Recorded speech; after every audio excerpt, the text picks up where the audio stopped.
गुरु ब्रह्म महिमा लेख।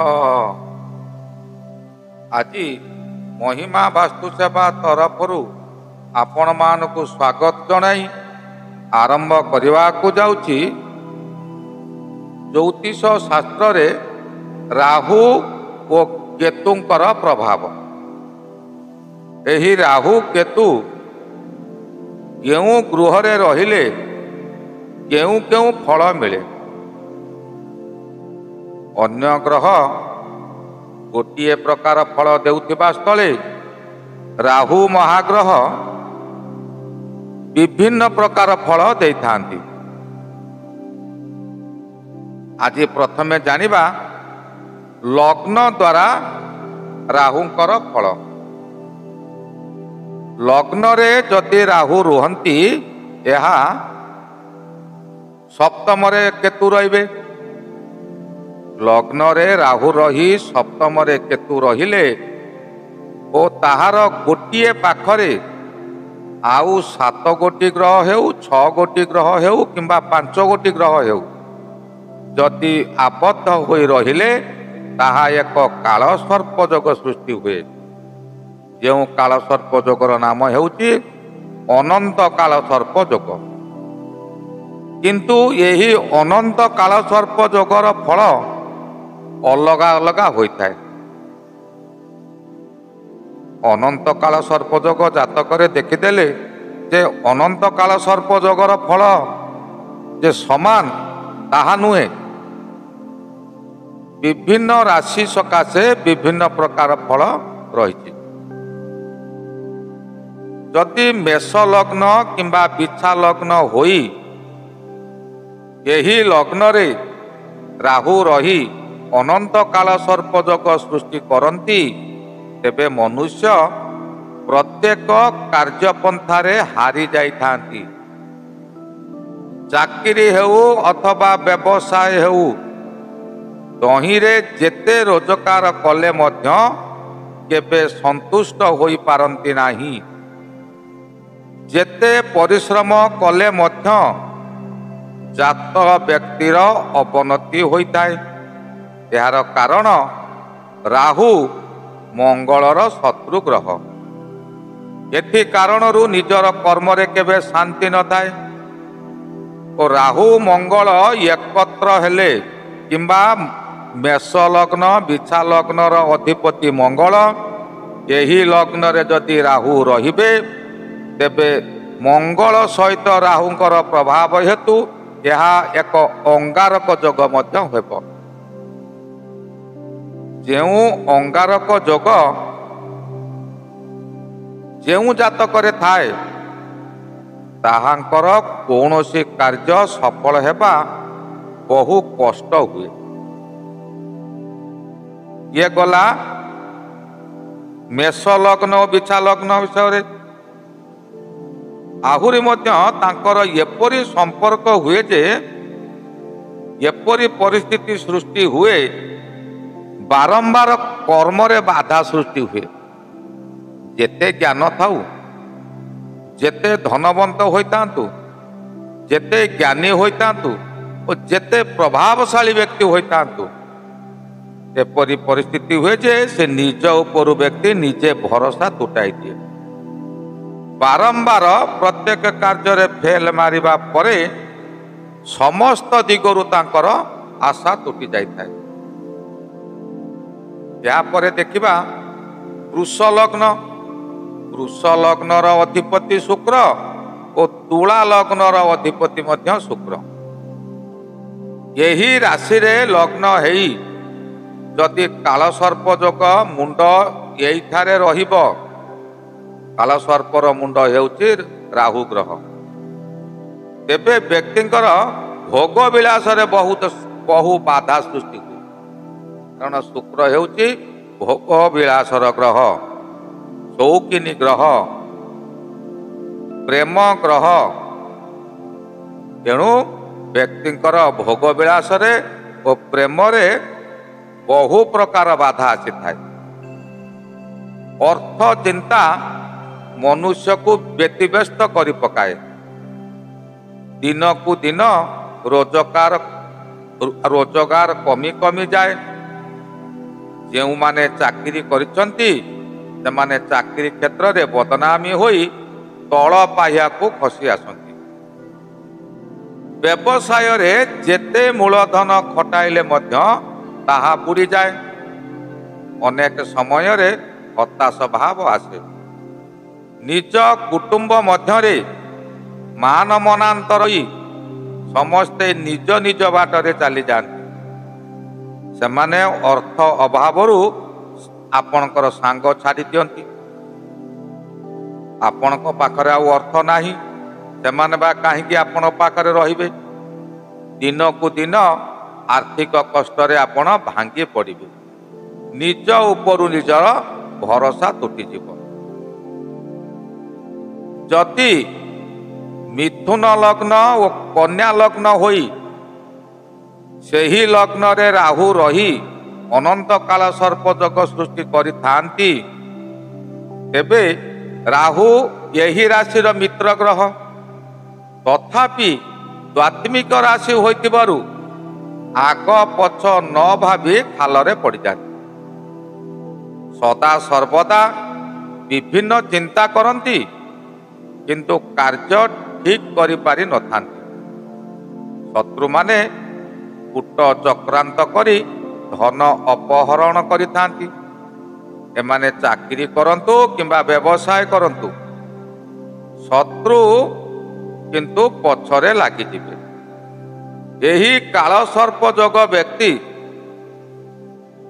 ପ୍ରାୟତଃ ଶତ୍ରୁମାନଙ୍କ ଠାରୁ ବହୁ ପୀଡ଼ା ଭୋଗନ୍ତି। ଯେଉଁମାନେ ବ୍ୟବସାୟ କରୁଛନ୍ତି ସେମାନେ କୁବୁଦ୍ଧି ପ୍ରୟୋଗ କରି ସର୍ବଶାନ୍ତ ହୋଇଯାନ୍ତି। ସବୁବେଳେ ଏମାନେ ଠକାମିରେ ପଡ଼ିଥାନ୍ତି। ଯେତେବେଳେ ବ୍ୟବସାୟରେ ବିକ୍ରି ବଟା କମିଯାଏ ସେ ସମୟରେ ହତାଶିଆ ହୋଇଯାନ୍ତି। ଜୀବନ ସାରା ଖାଲି ଦୁଃଖ ହିଁ ଦୁଃଖ ଭୋଗି ଚାଲନ୍ତି। କର୍କଟ ରାଶିରେ ରାହୁ ରହି ବା କର୍କଟ ରାଶିରେ ରାହୁ ଥିବେ, କର୍କଟ ରାଶି ଲଗ୍ନ ହୋଇଥିବ, ସମସ୍ତ ଗ୍ରହ ଗୋଟିଏ ପାଖରେ ଆବଦ୍ଧ ହୋଇଥିବେ, ତେବେ ଏହା କର୍କଟ ଲଗ୍ନରେ କାଳସର୍ପ ଯୋଗ ହୁଏ। ଏହି ରାଶିର ଅଧିପତି ଚନ୍ଦ୍ର ମହାଗ୍ରହ। ଚନ୍ଦ୍ର ସଦା ସର୍ବଦା ରାହୁ ଓ କେତୁଙ୍କର ଶତ୍ରୁତା ଥାଏ। ଏହି କ୍ଷେତ୍ରରେ ଯଦି କର୍କଟ ଲଗ୍ନରେ ଅନନ୍ତ କାଳ ସର୍ପ ଯୋଗ ସୃଷ୍ଟି ହୁଏ, ତେବେ ମନୁଷ୍ୟ ସର୍ବଦା ଭୟରେ ରହିଥାନ୍ତି। ଏମାନେ ପ୍ରାୟତଃ ମୃତ୍ୟୁ ଭୟ ପାଇଥାନ୍ତି। ବ୍ୟବସାୟରେ କେତେବେଳେ ମେଞ୍ଚାଏ ତ କେତେବେଳେ କେଞ୍ଚାଏ ହୁଏ। ଚାକିରି କ୍ଷେତ୍ରରେ ପଦମର୍ଯ୍ୟାଦାରେ ଆଞ୍ଚ ଆସେ। ଏଥିସକାଶେ ମଧ୍ୟମ ଆୟ କରନ୍ତି। ଯେଉଁ କାର୍ଯ୍ୟ କରନ୍ତି ସେଥିରେ ସମ୍ପୂର୍ଣ୍ଣ ଆୟ ସେ ପାଇପାରନ୍ତି ନାହିଁ। ସବୁବେଳେ ଅସନ୍ତୁଷ୍ଟରେ ଜୀବନ ଅତିବାହିତ କରନ୍ତି। ଶରୀରରେ ରୋଗ ମାଡ଼ି ବସେ, ଯାହାଦ୍ୱାରା ପରିବାର ବର୍ଗ ଏମାନଙ୍କ ଉପରେ ଅସନ୍ତୁଷ୍ଟ ରହି ବିଦ୍ରୋହ କରନ୍ତି। ନିନ୍ଦା କରିବାକୁ ପଛାନ୍ତି ନାହିଁ। ଜୀବନ ସାରା ଦୁଃଖ କଷ୍ଟ ଭୋଗନ୍ତି। ଏହାପରେ ଆସିବା ସିଂହ ଲଗ୍ନ। ସିଂହ ଲଗ୍ନ ହୋଇ ଅନନ୍ତ କାଳ ସର୍ପ ଯୋଗ ହେଲେ ରବି ରାହୁଙ୍କର ଶତ୍ରୁ ଗ୍ରହ। ଏହା ଶତ୍ରୁ ଗ୍ରହ ହୋଇଥିବାରୁ ପୃଥିବୀ ପୃଷ୍ଠରେ ସୂର୍ଯ୍ୟ ପରାଗ ହୁଏ। ଏହି ଲଗ୍ନରେ ଯେଉଁମାନେ ଜନ୍ମ ହୋଇଥାନ୍ତି ସେମାନେ ମନକୁ ମନ ରାଜା ହୋଇଥାନ୍ତି। ତାଙ୍କୁ କିଏ ରାଜା କୁହନ୍ତୁ ବା ନ କୁହନ୍ତୁ, କେହି ମାନନ୍ତୁ ଅଥବା ନ ମାନନ୍ତୁ, ସେମାନେ ମନକୁ ମନ ନିଜକୁ ନିଜେ ରାଜା ବୋଲି କୁହନ୍ତି। ଏମାନେ କାହାରି ଅଧୀନରେ ଚାକିରି କରି ଆତ୍ମସନ୍ତୋଷ ଲାଭ କରିପାରନ୍ତି ନାହିଁ। ସେ ଭାବନ୍ତି ସମସ୍ତେ ପ୍ରଜା ଓ ମୁଁ ନିଜେ ରାଜା। ଏପରି ସ୍ୱପ୍ନ ମନୋଭାବ ତାଙ୍କୁ ବିପଦରେ ପକାଇଥାଏ। ଏଥିସକାଶେ ପରିବାର ପ୍ରତିପୋଷଣ ସକାଶେ ଚିନ୍ତିତ ଥାନ୍ତି। ତଥାପି ଏମାନେ ଦୃଢ଼ ପ୍ରତିଜ୍ଞା ବ୍ୟକ୍ତି, କଠୋର ପୁଣି ଜିଦ୍ଦିଖୋର ହୋଇଥିବାରୁ प्रत्येक क्षेत्र में हताश होई बहु चिंता वृद्धि हुए। निजे निजे को सम्राट कही बा भाभी शेष हारी जाता। यही लग्न रे काल सर्प जोग भयावह होता है। यापर आसवा पिछा लग्न पर्यंत सरीगला। यापर धनु लग्न और मीन लग्न, ये लग्न अधिपति बृहस्पति।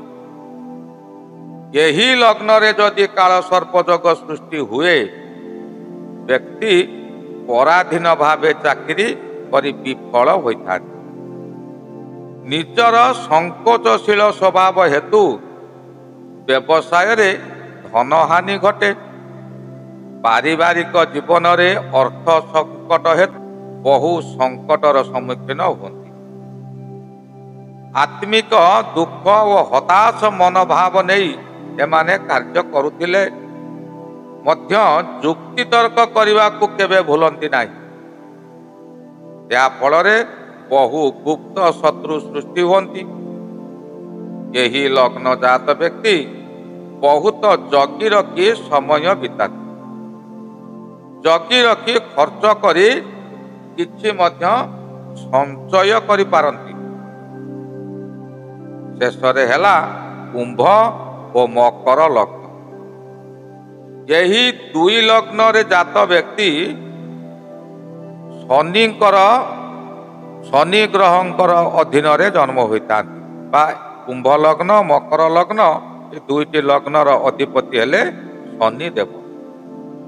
यही लग्न रे जात व्यक्तिंकर अनंत काल सर्प जोगर फल स्वरूप एमाने प्रायतः विदेश रे रही अनेक कष्ट रे समय अतिबाहित करते।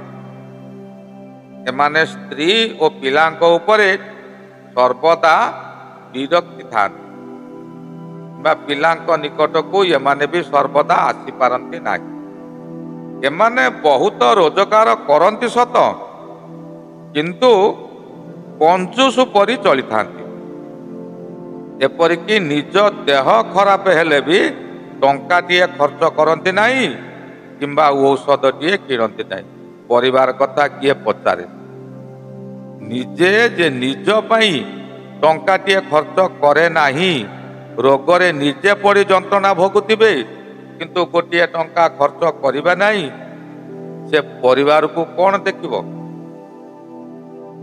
अन्य को सर्वदा ठकिबार मनोभाव थाए, किंतु से निजे सर्वदा ठकामी रे पड़ी जाए। यही गला लग्न जात काल सर्प जोगर फल। राहु केउ गृह रे रहिले बा केउ लग्न रे रहिले केउ काल सर्प जोग हुए और ताहार फल स्वरूप कौन मिले, यही विषय रे आलोचना सरिला। आगामी अध्याय ये अध्याय गला लग्न। आगामी अध्याय लग्न अधिपति विषय रे आलोचना करिबा। एबे मु रहिली। श्री गुरु महिमा अलेख शरण, श्री गुरु महिमा अलेख शरण, श्री गुरु महिमा अलेख शरण शरण शरण।